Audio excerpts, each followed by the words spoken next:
A few girls were on a small boat on vacation. While they were toasting, the city lights on the other side of the beach suddenly went out. Immediately afterwards, a bright blue light shone down from the sky. The girls had never seen such a strange sight before. While they were wondering, a strong wind suddenly rose up on the sea. One of them rushed to the cockpit and found that the electronic equipment was broken. Immediately afterwards, the girl's two friends outside suddenly collapsed to the ground. The girl was trembling with fear as she looked out the window. When she looked out, she saw a snowflake falling from the sky in the middle of summer. On a street in Argentina, a large number of residents blocked the road to protest because the power company had not restored power to their homes. This situation lasted for 3 days. Everyone was extremely angry. The police were also helpless in the face of this. They could only turn back passing vehicles. Sitting in the car, Juan smiled and shook his head. He was planning to go to his friend's house to gather, but with the current situation, he could only take a detour. When he passed another intersection, Juan happened to see many fire trucks with sirens blaring. This made Juan feel that something was wrong. When Juan arrived at his best friend's house, he found out that a nearby transformer station was on fire. More importantly, there was also an asbestos factory nearby. This thing, when burned, will create extremely toxic substances, so that's why everyone had to send so many fire trucks. After that, Juan and his friends played cards. The 4 people around the table were lifelong friends of over 30 years, very familiar with each other. While the young man who joined halfway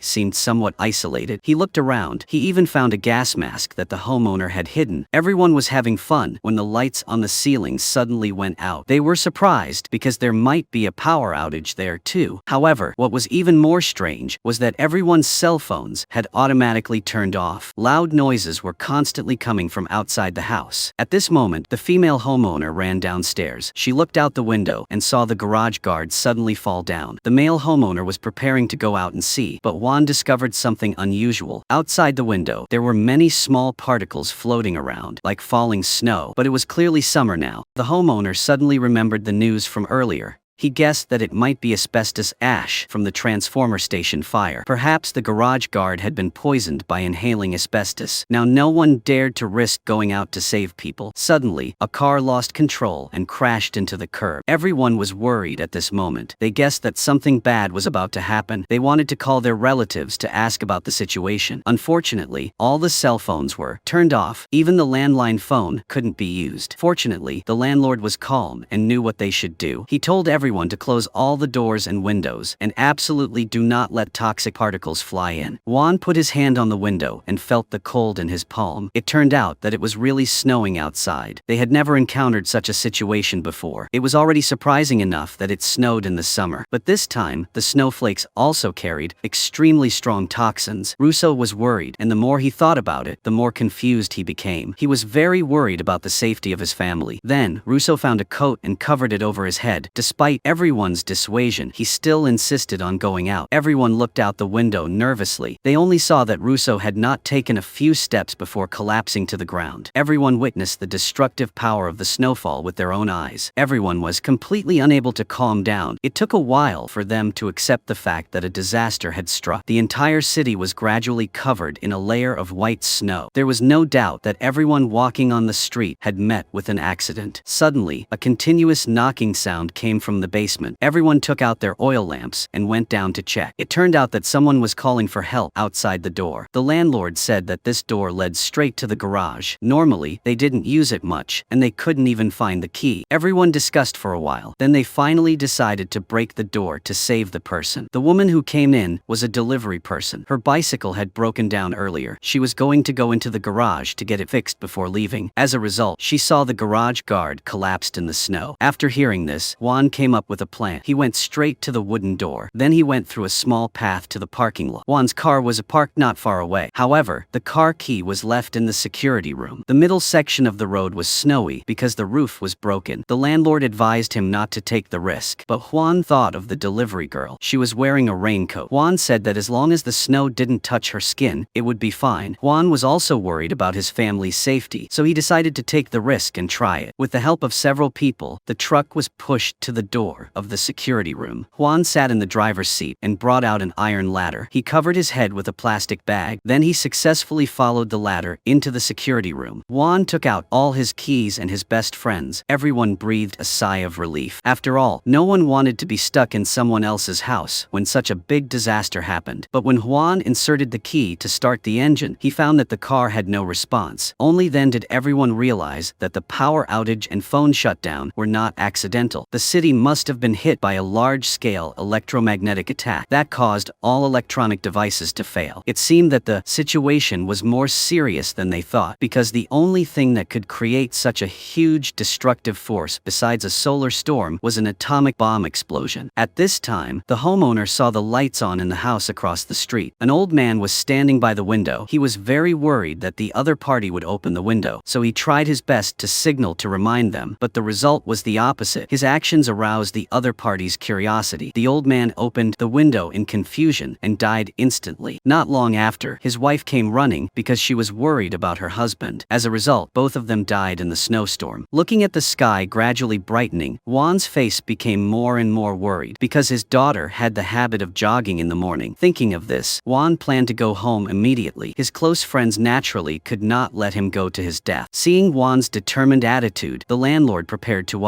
make him a protective suit. Fortunately, his house had waterproof clothes and gas masks. Everyone helped Juan put on all the protective equipment together, making sure that not a single piece of skin was exposed. Juan tried on the mask and could breathe freely, so he put on his backpack and went outside. Under everyone's expectant eyes, Juan took a deep breath and stepped on the snow. A snowflake fell from the sky. It seemed that it had no effect on him. This homemade protective suit seemed to be very effective. It was just that the miserable scene on the street was beyond Juan's imagination. Almost every step he took, he could see a corpse. The entire city was like a giant cemetery. No one knew how many lives this disaster had taken because it came so suddenly. Those who were outside at the time didn't even have a chance to escape. The temperature in the air was getting lower and lower. Juan's body began to feel uncomfortable. He always felt like someone was following him from behind. Juan ran a few steps to warm up his body. The hallucination caused by the low temperature finally disappeared. Juan took out the map and prepared to take a shortcut to his daughter's place. He walked through the waiting hall of the station, then walked on the train tracks. However, the scene before his eyes surprised Juan greatly. A train stopped in the middle of the tracks, surrounded by corpses of passengers. They must have encountered poisonous snow falling from the sky when the train was about to enter the station. Juan gritted his teeth and continued to move forward. Suddenly, a train car made a noise. Unexpectedly, there were many survivors inside the car. When they saw Juan approaching, they thought it was firefighters coming to rescue them. After all, they had been stuck here for 6 hours. They had not even had a drop of food or water. Juan was helpless because he could not save these people. He could not save them by himself. The only thing he could do was take out a large bottle of mineral water from his backpack. Then he said that he would find someone to help them and left. After he crossed the railway tracks, Juan quickly arrived at his wife's apartment building. Since the two had been separated for many years, the daughter had always lived with her. Entering the stairs, Juan took off his protective mask. Water kept flowing down the stairs. Several survivors were standing at the door. It seemed like they were trying to pry the door open. He went to his wife's floor. Juan saw several people standing at the door praying. He ignored them and went straight into his wife's house. After Juan searched all the rooms, he realized that his wife and daughter were not home. Juan felt a strong sense of unease. At this moment, there was a noise outside the living room. He thought the house was being robbed. After asking, he found out that Juan's wife had asked the man to come get medicine. Juan's eyes stopped. The back of his hand was covered with snow that had accumulated on his clothes. Just when he thought he was about to die, his wife walked through the crowd and walked towards him. She chased all the unrelated people out the door. Then she talked about her daughter's news. She had gone to her classmate's house last night and hadn't come back yet. Juan and his wife were extremely worried, but that wasn't the worst thing. His wife didn't even know the address of her daughter's classmate's house. Juan tried to calm down. Now was not the time for them to blame each other. He was going to his daughter's school. There was definitely a record of all the students' addresses. As soon as Juan opened the door, he found a large number of residents standing at the door. It turned out that the news of his ability to resist the poison of the snow had spread. Some people guessed that Juan had a way to prevent the poison. Juan explained that he only used a gas mask. The snowflakes would lose their toxicity when they fell on him. At this time, a bald man walked over. He asked Juan to take off his mask because a resident of this building was so desperate that he lay in the bathtub and died. But this flushing had almost exhausted all the fresh water reserves in the building. Now these people were only relying on Juan's mask. Thanks to that, they could go to the supermarket to get more water. Juan pretended to agree. As a result, he took out a gun from his pocket. Juan also needed a mask to find his daughter, but Juan did not expect the bald guy to be a tough guy. He did not know where he got a gun from, and he kept shooting downstairs. Juan had no choice but to fight back. However, both of them were not very accurate. He took his wife and hid in an apartment. Then he used a wardrobe to block the main door. Juan told his wife to find a set of waterproof clothes. He saw a car under the balcony. At this time, Juan suddenly had an idea. He waited for his wife to get a waterproof coat. Then Juan put a gas mask on her head. Now, only one of the two of them could escape. Juan told his wife to go find her daughter first. Then she climbed along the window and jumped onto the roof of the car. Juan's wife successfully escaped from the apartment building. The bald guy outside wanted to rush into the room, but Juan occasionally fired a few shots. That scared the residents of the apartment building, and they didn't dare to raise their heads. However, the bald man calculated the number of bullets Juan had fired. Just when Juan needed to reload, he immediately led everyone to rush in. However, Juan was already prepared. He held a plastic bag in his left hand and a wooden bench in his right hand. Under everyone's astonished eyes, he forcefully broke the balcony glass. The bald man and the residents immediately ran away. As for Juan, under the protection of the plastic bag covering his head, he was not harmed by the poison of the snow. He picked up his backpack and jumped down immediately. The vigorous movement made him almost unable to breathe. Juan only felt his breathing getting more and more difficult. He hadn't taken a few steps before he fell onto the snow. In his daze, he seemed to have arrived in another place. When he woke up again, Juan found himself in a car. Beside him were a few survivors wearing protective gear. When the other party took off their masks, it turned out to be Juan's wife and his group of close friends. It turned out to be a coincidence. The morning after Juan left, a few close friends were preparing to rest. The hostess wanted to fill up the tap water to make tea, but her husband stopped her. He encouraged her to check if the tap water was contaminated by the poison in the snow. For safety's sake, it was best to only drink bottled mineral water. However, the host's house had limited supplies. The water was only enough for a few days at most. Everyone had faith in Juan. As long as he returned in time and put on protective gear, they could go to the convenience store to collect supplies. The host's sense of safety was very high. After all, everyone was idle, so he resolutely reinforced all the doors and windows. After all, they were in an apocalyptic world. All kinds of people could appear. The delivery girl saw the host's weapon and intended to try it. As a result, homeowner, who was on high alert, immediately reminded him. His attitude was like he was guarding against a thief. The delivery person felt uncomfortable. She didn't want to stay another second. She was about to put on her helmet and leave. The homeowner, Favali, quickly stepped forward to stop her. He was just being cautious, but he didn't want to see someone else leave this world. Favali decided to help the delivery person fix the bike. Maybe that would help her get home more safely. As a result, when Favali fixed the bike, he was surprised to find that the bike's lights could still light up. He took it apart and studied it carefully. It turned out that only the LED light was broken. The old-fashioned incandescent light bulbs could still be used. A bold idea came to Favali's mind. He used a record player to connect the wires to the battery. After a while, a melodious song came out of the record player. Only then did Favali realize that electronic attack only affected integrated circuits, and the old electrical appliances could still work normally. It just so happened that his family had an antique car. After Favali successfully started it, they immediately went to the fire station and equipped each person with a protective suit. At this time, gunshots were heard from afar. He guessed that Juan might be in trouble. Favali turned a corner. They happened to meet Juan's wife. They also successfully rescued Juan, who was unconscious. As the group walked through the street full of corpses, they did not notice several fireballs falling from the sky. Could it be that a new disaster was about to fall? Adult insect monsters were attacking the survivors. They were the size of a bull. Their hard shells gave off a metallic shine on the snow. Humans had almost no resistance against them. They had all become a source of food for the monsters. At this time, Juan's group had no idea that a bigger disaster was about to strike. After leaving Juan's wife's apartment, they returned to Favali's house. Favali used the radio to call for help, but no one answered. After searching all the frequencies, the bald Lucas suggested that they should flee the city. But the problem was that they didn't know if other places were safe. Moreover, Moreover, Juan had an important mission that he had yet to complete, which was to find his daughter. He wanted to drive Favali's old car, but Favali thought for a moment and then flatly refused. Because the car was everyone's only survival tool, Juan had no choice but to walk with his wife to his daughter's school. At that time, the blizzard showed no signs of stopping. Favali's fears finally came true. The remaining survivors began to abandon their moral restraints. The sound of broken glass occasionally rang out in the darkness. Sometimes there were even gunshots. After a difficult night of walking, Juan and his wife finally arrived at their daughter's school. The two split into two different directions. Juan continued to look for transportation. His wife, Elena, went to look for the address of her daughter's classmate. When Juan entered the school's security room, something unbelievable happened to him. Strange images suddenly appeared in Juan's mind. He saw his daughter sleeping and a burning bell tower. The next second, Juan woke up in a car. He tried the key. Miraculously, the car started. On Elena's side, she had already entered the school's lecture hall. There were several bodies scattered on the empty school grounds. The scattered bottles of alcohol showed that they were celebrating before they died. Elena suddenly heard a knocking sound from deep in the hallway. She followed the sound to a locked bathroom. She looked through the crack of the door and saw a pair of bloodshot eyes. Immediately after, an angry scream rang out from inside. Just then, Juan ran over. He released the unlucky child. Then Juan directly slapped the child, causing him to calm down. After Juan asked him what happened, he found out that his name was Pablo. He was bullied by his classmates and locked in the bathroom for 2 days. Juan kindly reminded Pablo that those classmates didn't come to open the door for him because they had been all dead. Pablo rushed out of the bathroom. He looked out the window and saw that his classmates were all dead. His body was shaking uncontrollably. When Elena took out her daughter's photo, Pablo shook his head in confusion. It was only when Elena asked about her daughter's classmate that Pablo said he knew her. It was Luna Stefano and her older brother who had locked him up. Elena and Juan immediately felt a little hopeful. They hurriedly asked Pablo for Luna's home address. Pablo suddenly made a condition. He could take them to Luna's house, but then they had to take him home. Juan had no choice.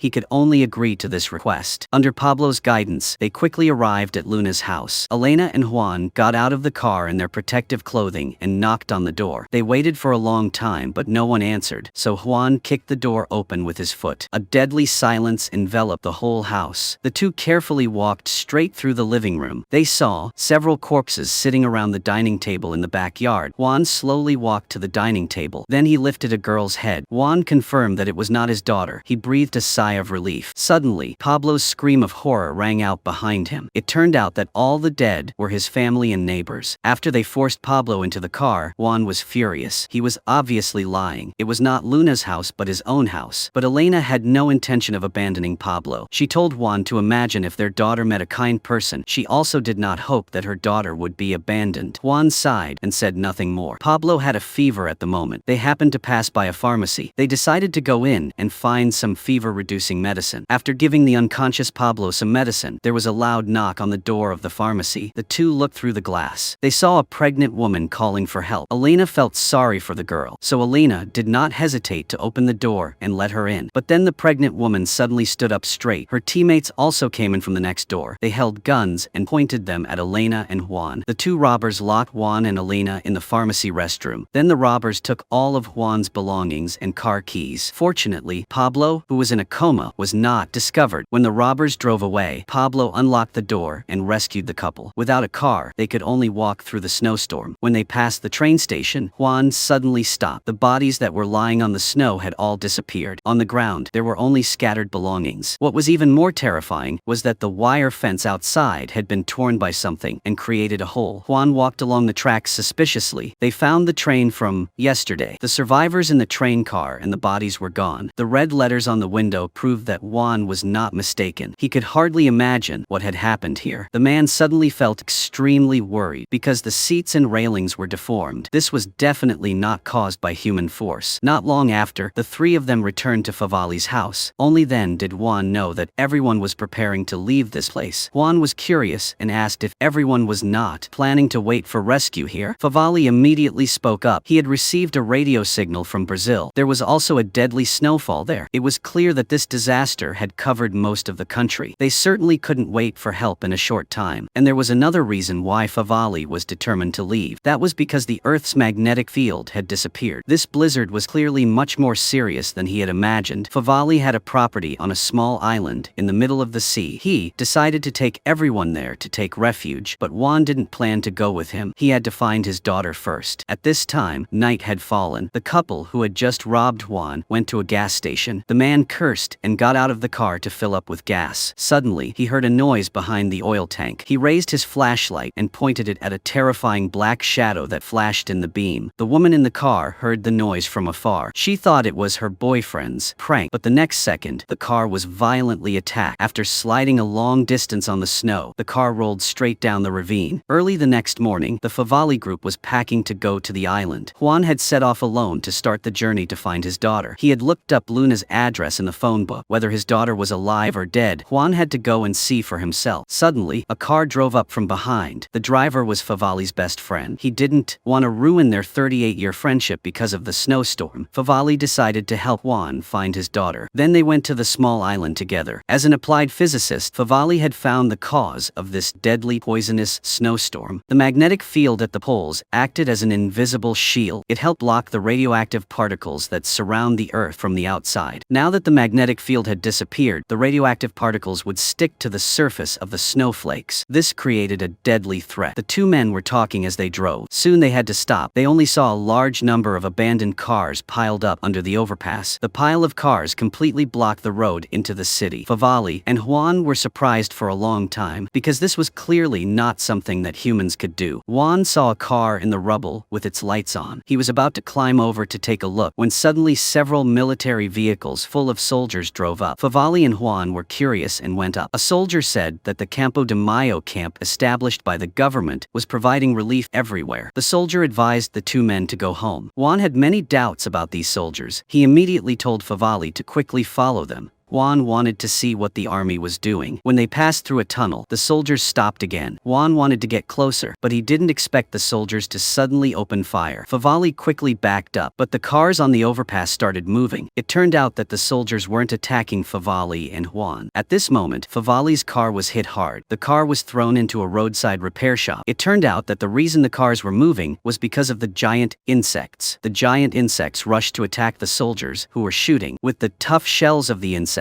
they quickly rushed to the soldiers' side. Then, they wrapped the soldiers with something to serve as food. Favali and Juan quickly climbed to the roof of the repair shop. At this time, their hearts were still pounding. Even though Juan had prepared himself mentally, he was still scared to death by this monster. When the fighting outside had completely disappeared, the two of them dared to look outside. There was not a single living person on the street. Not even a corpse could be found. Juan conveniently picked up a rifle. The two of them walked along the frozen road. In the center of the city square, they saw quite a few giant black cocoons. At this time, a noise came from afar. Juan and Favali hid in the corner between the buildings. They saw a giant insect dragging a corpse into a cave hidden under the snow. At this time, both of them thought that they had to quickly escape from this area. But suddenly, Favali tripped over a piece of metal and hit an oil tank on the side of the road. A rustling sound came from the cave. To the two of them, a giant insect rushed out very quickly. Juan kept firing, but the monster did not slow down, getting closer and closer. He focused on firing a precise shot at the monster's head, hitting the part of its head that was not protected by armor. The giant insect died on the spot. However, the two of them did not have time to celebrate. The ground under their feet began to shake violently. A large number of giant insects rushed towards them. In desperation, Juan saw someone waving their hands to show them the way. Fortunately, not all of the giant insects were chasing them. Most of them started fighting over the meat of the monster that had just been shot. Favali and Juan quickly ran after the footprints on the snow. They ran to the front of the church bell tower. In front of them was a heavy iron door. Just as they were in despair, a bottle of flammable gasoline fell from above. The burning fire stopped the attack of the insects. The two followed the instructions from the side door and entered the bell tower. Then they went up the spiral staircase. They quickly arrived at the secret room on the top floor of the bell tower. Unexpectedly, there were quite a few survivors gathered here. The person leading them was a crippled man who looked very familiar. Juan always felt like he had seen them somewhere. somewhere. He was very curious about where those giant insects came from. An old man pointed to the sky and told them to go up and see. Juan climbed up the stairs to the top of the clock tower. Juan's eyes were filled with fear. He could only see countless fireballs like shooting stars piercing through the clouds. Each falling point was a nest of insects. Only then did Juan suddenly understand. This seemingly natural disaster of a blizzard turned out to be a carefully planned attack by alien invaders. The purpose was to clear the way for the insect army to land. Juan stood alone on the top of the bell tower. In the night, red meteors occasionally passed by, reflecting in Juan's bloodshot eyes. Juan knew that every time that streak of light appeared, it meant his daughter's chances of survival grew even slimmer. He began to persuade the survivors here to leave quickly. Those insects were good climbers. Sooner or later, they would attack here. Everyone actually understood this, but the commander man had a leg amputated, so he was not fit to move. Finally, under Juan's persuasion, the legless man asked the other survivors to leave. He would stay and guard the tower. After everyone finished packing, the group took advantage of the night. They carefully walked through the streets. Those monsters seemed to sleep sometimes, so as long as they didn't make a loud noise, everyone could pass through safely. Juan mentioned Campo de Mayo to everyone. They were preparing to go there to meet up with the army. When everyone reached the place where the overpass was blocked by cars, one of them took out a hammer and started chiseling the wall. He knew that there was an abandoned passage that could lead straight to the other side of the overpass. As the sky changed from night to day, Juan became more and more anxious. Fortunately, the mysterious flooded passage was opened. Everyone entered one by one, but unexpectedly, those insects also came out to find food. Juan was stuck in the bus because he was taking care of a mother and child. He could clearly see the giant insects walking around. A few meters away, one of them suddenly stopped. It slowly walked towards the bus. At the moment when Juan thought he would definitely die, the sound of bells rang loudly everywhere. It turned out to be the legless man who was left behind, ringing the bells frantically. All the giant insects immediately changed direction and headed towards the bell tower. Juan in the bus breathed a sigh of relief. He and the other survivors passed through the tunnel smoothly. Before entering the city, Juan had seen a car that could start in the rubble. Now it became extremely useful. On the other side, the swarm of insects had already entered the bell tower. The legless man and his comrades had filled the place with fuel. When the legless man saw these hateful insects, he gently threw the burning cigarette into the air. At the same time, Juan and the others pushed the still usable cart down, but unexpectedly, the noise attracted another swarm of giant insects. Juan held his gun and shot while protecting the survivors on the cart. However, the more he shot, the more insects appeared. The giant billboard slid down from the bridge. The sound was like the bugle attack signal of the insects. Fortunately, the cart started at this time. After that, everyone left the insects far behind, confirming that they were out of danger. Everyone couldn't help but celebrate, but everyone immediately fell silent when they saw the burning bell tower. They knew that the legless old man had sacrificed himself to save all of them. Juan suddenly felt that this scene was a bit familiar. The illusion in Juan's mind appeared again. He suddenly realized that perhaps Campo de Mayo camp, established by the army, might contain a greater danger. Juan and the others had successfully broken through the insect blockade. The other survivors were preparing to go to Campo de Mayo to meet the army, but Juan had to go find his daughter now and could not go with them. When he returned to his close friend Favali's house, he found that there were guards there. They must have also discovered the existence of the insects. As soon as Juan arrived at the Favali house, everyone there called Juan to come to the living room. As Juan approached the sofa, he opened his eyes in surprise to see his daughter. Clara was sleeping in his wife's arms. He trembled and stroked his daughter's face, asking his wife how she found her. Elena's eyes were filled with tears. It wasn't that she found her daughter, but that her daughter found her. Now everyone was present. Favali decided to take everyone to the small island in the sea. However, they only had one car, so there was definitely not enough space for so many people. While everyone was pondering, a neighbor came over. He had originally come to recruit Favali to join the militia. Most of the survivors on this street were ready to fight the insects to protect their families. However, after hearing that Favali was planning to leave, the neighbor said that he could provide an old RV. But Favali had to give up his house and garage as a temporary base for the resistance. Although Favali did not want to do so, he knew that staying here would only mean waiting for death. In the end, Favali still agreed to this deal. Early the next morning, everyone packed their belongings. Then they took turns getting into two cars and headed towards the island. The neighbors along the way sent their best wishes, but the people who stayed behind did not know that they were also about to face the disaster of destruction. Favali had planned the route they would take in advance. After reaching the port, they would switch to the waterway, but when they reached the nearest port, the scene before their eyes made everyone's mood fall into despair. The originally deep sea water had completely completely dried up. Countless abandoned toy-like ships were stuck in the cold mud. The poor fisherman remained seated, but in the bucket next to him, a small fish was still swimming inside. Bald Lucas realized something. He said that the seawater suddenly receded. That was a sign that a terrible tsunami was coming. Everyone felt that this was not an exaggeration, so they immediately turned around. It seemed that they could no longer go to the island. Their only choice was Campo de Mayo. Along both sides of the road, there were countless abandoned vehicles. Suddenly a plume of black smoke ahead made everyone alert. When they got closer, they found that it was an overturned car. The driver's helmet had obvious bullet holes. It seemed that this was not caused by the insects, but rather someone had aimed a gun at their own kind. However, Juan no longer had the mind to think about this problem, because his daughter Clara, although she had returned safely, had a very strange expression. Clara didn't even remember how she found her mother. Elena thought she was too tired. Maybe it would be okay to let Clara rest for a while. They had just passed a large supermarket. It could be seen that there were a lot of people inside. It was a stark contrast to the deserted and deadly highway before. A middle-aged man enthusiastically welcomed Juan's group. Then he invited everyone inside. This was the largest gathering place for survivors nearby. The supplies in the warehouse were enough to sustain hundreds of people for weeks. After everyone had enjoyed a delicious meal that had not been eaten for a long time, Juan mentioned the corpse he had seen on the road. At this time, the faces of some people sitting around the dining table became unpleasant. They had heard that there were thugs operating around recently. They guessed that they might be prisoners who had escaped from prison. Juan felt something was wrong after hearing this. Meanwhile, Bald Lucas was chatting happily with a group of young people. While talking about drinking, he was about to find a bottle of wine to liven up the atmosphere. After a while, Lucas wandered around half of the supermarket. He finally found his favorite item. He was about to take a few sips when the back door of the supermarket suddenly made a noise. He followed the sound. It seemed that Lucas had discovered something behind the door. Early the next morning, a noise woke Juan up from his sleep. He followed the crowd out of the supermarket. He saw everyone looking up at the sky excitedly. The deadly blizzard that had lasted for many days had finally ended. The sun that had not been seen for a long time pierced through the clouds, and the golden sunlight on the white snow. Pablo was the first to walk out of the supermarket. He took a breath of fresh air and turned back to smile at everyone. Everyone rushed out of the supermarket excitedly. Cheers filled the sky. Only Favali hurriedly took out his compass. He found that compass direction was completely reversed. It was clear that the disaster was not over yet. At that moment, Anna suddenly spoke up to remind everyone. She asked if everyone had seen Lucas. Juan and the others rushed to search the supermarket, but apart from an empty bottle of wine, they found nothing. Suddenly, a car drove up in front of the supermarket. 3 masked men with full weapons jumped out. They did not say a word and directly opened fire on the survivors. When Juan heard the noise outside, he rushed over. The entire square had become chaotic. The survivors fled in all directions. Elena tremblingly told Juan that Clara was outside. Juan immediately realized that these 3 brutal men could threaten his daughter, so he immediately picked up his gun and fought. Juan shot down 2 people in a row. The other person ran away without leaving a trace. Juan went to the body of a robber. After he lifted the mask, Juan found that it was a middle-aged woman. She was wearing a child's pendant around her neck. Juan felt strange. Why would a mother attack innocent civilians? At this time, the sound of a truck engine rang out from afar. Several military vehicles filled with soldiers stopped in front of the supermarket, and the Bald Lucas, who had disappeared all night, suddenly reappeared in a military vehicle. Soon after, all the survivors got on the vehicle. They were preparing to go with the army to Campo de Mayo. Juan and the others were very curious about Lucas's experience last night. He shook his head and said he didn't know. At that time, he drank a few sips of wine and couldn't remember anything. After being woken up by the soldiers on the roadside, he learned that the soldiers were from Campo de Mayo, so he took them to the supermarket. Juan was very worried after hearing this. He always felt that everything was strange. What he didn't know was that something even stranger was happening in the tunnel a few kilometers away. The attacker was walking calmly among the insects. It was as if this man was one of them. 3 days later, Juan and the group of survivors settled in Campo de Mayo. Many young men volunteered to join the fighting ranks. They hoped to contribute to the war against the insects. Most of the female survivors were assigned to the medical team. After all, there were always people who got injured in the apocalypse. Favali was called to the command room by a soldier. It turned out that the highest commander knew that he was very knowledgeable about electronics and mechanics. There was an old radio in the base that needed professional staff to use, but Favali refused, citing poor health. Juan found Favali and Lucas arguing in the square. It turned out that the top commander had given Favali a mission. The commander asked Favali to go to the city center to install a radio. Only in this way could more survivors be gathered in Campo de Mayo. But Favali knew how dangerous the city center was. Even sending an army would only end up as food for the insects. The bald Lucas blamed Favali for being stubborn. He should have known that if the plan succeeded, they could save thousands of trapped people. At this moment, the sirens sounded from the Bet Tower. Several military vehicles drove into the camp. In addition, they picked up a new group of survivors. Favali saw an old acquaintance. It was the old neighbor who had provided the RV. The only thing was that at this moment, the neighbor trembled. As they said, all the neighbors had already dead. Now he was the only survivor. When night fell, Juan got up and went for a walk. Juan met his comrades who had escaped from the bell tower with him. Franco got straight to the point. He hoped Juan could join the radio installation. He could drive a train because he had been a boy with his grandfather who drove the train. So he proposed that everyone take the train to the city center. After a night of deliberation, Juan finally convinced the nervous Favali. The two decided to join the radio installation. The next day, more than 20 volunteers said goodbye to their families. They took a rubber boat and sailed down the river. On the way, they saw several transport planes flying across the sky. They were flying towards the city center. Everyone was elated to see this scene because it proved that the army was organizing an effective counterattack. Humanity had not given up hope yet. As they walked along the tracks and moved forward, they finally arrived at the abandoned train station. A group of people stayed outside to guard. The rest quickly began the renovation work. They welded thick steel plates to the front of the train and installed heavy machine guns in the attack position. When everything was ready, everyone got on the train and ran out of the station. No one noticed that at the water tower in the distance, there was a woman in a coat quietly observing everything. When the train gradually entered the city area, they saw that the tracks ahead were blocked by abandoned cars. But everyone was prepared in advance. They tightened their seatbelts to secure their bodies. Everyone braced themselves for the upcoming strong impact. The train continued to accelerate as the engine noise grew louder. Everyone sang the national anthem in unison. The train rushed forward. It smashed everything with terrifying force. The twisted metal pieces flew everywhere. The train forcefully opened a path. When the smoke cleared, everyone couldn't help but raise their hands and cheer. They had finally broken through successfully. Not long after, the train stopped a few hundred meters away from the city center building. There was no way ahead. The volunteers could only walk. On the way, they saw the wreckage of a transport plane. They were very curious because the insects couldn't fly. So how did it get shot down? After arriving at the target building, the commanding officer divided the team into 3 groups. The engineering group brought equipment to the rooftop to install a signal transmitter. The combat group built a military defense on the outside. In addition, they sent 4 people to check the wreckage of the transport plane they had just seen on the road. Juan looked around anxiously. The whole city was eerily quiet. They had broken into the city center so loudly, but they had not encountered any insect attacks. Could it be that the insects were planning a bigger plot? As if to prove his guess, the 4-person reconnaissance team of the transport plane found several bombs with very high explosive power in the cabin. The target of the plane from Peru was the unremarkable River Plate Stadium. Just as everyone was surprised, a young boy suddenly appeared in front of them. The reconnaissance team instinctively approached. Only then did they discover that there were many people standing on both sides of the long road, fully armed. On the other side of the engineering team on the top floor of the building, Favali had also finished adjusting the communication equipment. The announcer took a deep breath. Then he began to broadcast to the outside. Humanity was facing an unprecedented crisis. He called on all the survivors to go to Campo de Mayo and fight against those disgusting insects together. At Campo de Mayo on the outskirts, the families who stayed behind picked up the signal on the radio. Everyone at Campo de Mayo hugged each other and cried because they knew Juan's group was safe and had successfully completed the mission. After Favali finished setting up the broadcast, the technical team adjusted the transmitter to automatically repeat the broadcast every 5 minutes. Just as they were about to retreat, someone noticed the River Plate Stadium in the distance emitting a strange blue light. Juan immediately went to the commanding officer. Juan asked the officer to send someone to investigate, but the commanding officer looked worried. The team sent to investigate the transport plane had not returned yet. They also did not have enough manpower. In the quiet of the night, Juan and a few friends sat around a small table playing cards. Lucas's expression was very unusual at this time. He was originally a master at playing cards, but now he heard the most basic rules wrong. When everyone was suspicious of Lucas, he suddenly picked up a small knife and stabbed his friend in the stomach. Seeing Lucas trying to escape, Juan chased after him. He finally stopped Lucas at the edge of the terrace. At this time, he was looking far away towards the stadium emitting blue light, suddenly saying that his mission was completed. Before Juan could react, Lucas Lucas had already jumped out of the tall building. Everyone looked down from above. They saw a dense crowd of people gathering in this direction. The three people ran down the stairs in panic but were surprised to see the fat man from the patrol team returning. As soon as they opened their mouths to ask the fat man, he suddenly shouted. Then a large number of people rushed towards them. Juan and the others were scared and ran towards the train station. Finally, with great difficulty, they managed to board the train. The group of more than 20 people before had only a few people left. It seemed that those people had no reason to attack them. Just like the robbers in the supermarket, they were preparing to immediately return to the base to report the incident. Juan, on the other hand, planned to go see the River Plate Stadium, which was emitting a strange green light. It seemed that the insects were plotting something again. Surprisingly, Franco took the initiative to go with them. He then taught Favali how to drive the train. On the way to the stadium, Juan and Franco saw a scene that made everyone scared. On the street, groups of people walked silently like sleepwalkers. Some people held guns and shot unconsciously. What was even more unbelievable was that occasionally there were giant insects walking in the crowd. The two sides seemed to have reached some kind of tacit agreement. When the two of them arrived at the rooftop of the tall building next to the soccer field, the scene before Juan's eyes made him unable to believe his eyes. The stadium was filled with a mixed formation of humans and insects. Juan recognized quite a few people. Even his daughter was among them. These people were like puppets facing the center of the stadium, as if they were respectfully waiting for a supreme being to descend. At this moment, Juan suddenly remembered that he seemed to have seen this scene before. They walked to a hut. When the two of them looked inside, Juan fearfully said, "What the hell was that thing in front of them?" Favali answered firmly that the thing inside the hut was the real enemy of humanity. As soon as he finished speaking, a giant hand reached out from the blue light, moving rhythmically with its fingers. Some people seemed to have received the order and immediately left, while the rest continued to look at the mysterious existence in the blue light. At this moment, Juan finally realized everything. Those insects were just the vanguard of some high-level civilization. They didn't need to go to war themselves. They just needed to throw the insects to blockade the city from afar, and then control the survivors through their thoughts. From there, they could easily conquer the Earth, and the so-called Campo de Mayo was actually a trap set by the alien civilization. They controlled the high-ranking military officers under the name of the Resistance. Then they called on the survivors to take refuge. Those who came later would all become puppets of the alien race. Among them, Juan's daughter and his bald best friend Lucas were mentally controlled early on. As for Juan himself, the reason why fragments of memories often appeared and he felt very familiar with the scene before his eyes was because he was an eternal traveler. He had the ability to travel through the chaotic flow of time and space. Juan constantly returned to the past. In the original story, Juan had been completely defeated. In the confrontation with the alien race, everyone had become controlled puppets. Only he had survived. So Juan had traveled back to the time when the alien invasion began. He tried to stop their rise. Unfortunately, the price of time travel was damaged memories, and it seems that Juan's rescue plan this time would end in failure. Thank you everyone for your attention. Goodbye and see you again. Bye-bye.